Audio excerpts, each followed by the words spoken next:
वफ़ाक़ी वज़ारतुनि पारां पार्लियामेंट में सवालनि जा जवाब न ॾियण वारे मामले ते स्पीकर पारां कावड़ जो इज़हार कयो वियो आहे।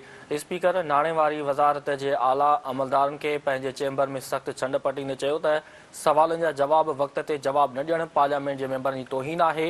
असेंबली ज़रियनि जो चवणु आहे त स्पीकर जी हिदायतुनि ते क़ौमी असेंबली सेक्रेटरी पारां वज़ारतुनि ऐं डिवीज़नुनि खे ख़त मोकिले मेंबरनि जी सवालनि जा बर वक़्तु जवाब ॾियण जूं हिदायतूं कयूं वयूं आहिनि।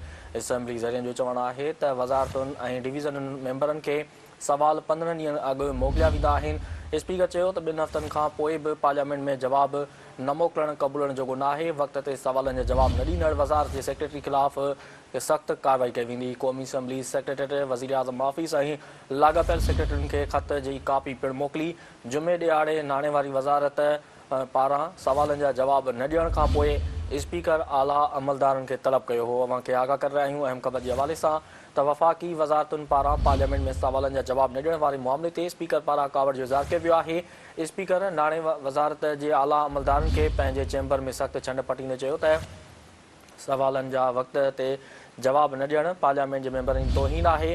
असेंबली ज़रियनि जो चवणु आहे त स्पीकर जी हिदायतुनि ते क़ौमी असेंबली सेक्रेटरीएट पारां वज़ारत ऐं डिवीज़न खे ख़त मोकिले मेंबरनि जे सवालनि जा बर वक़्तु जवाब ॾियण जूं हिदायतूं कयूं वयूं आहिनि।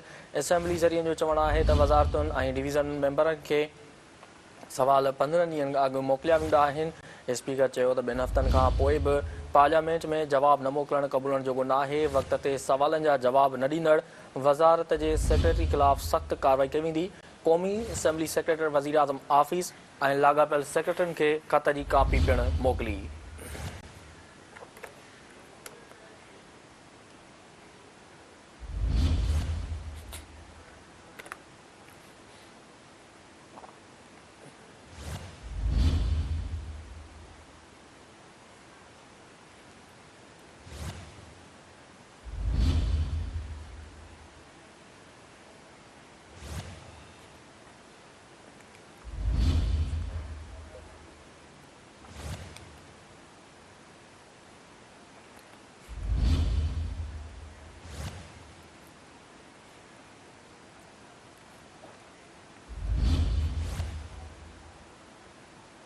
स्पीकर जी हिदायत ने क़ौमी असेंबली सेक्रेटरी पारां वज़ारतुनि ऐं डिवीज़न खे ख़त मोकिलियो। स्पीकर पारां मेंबरनि जे सवालनि जा बर वक़्तु जवाब ॾियण जूं हिदायतूं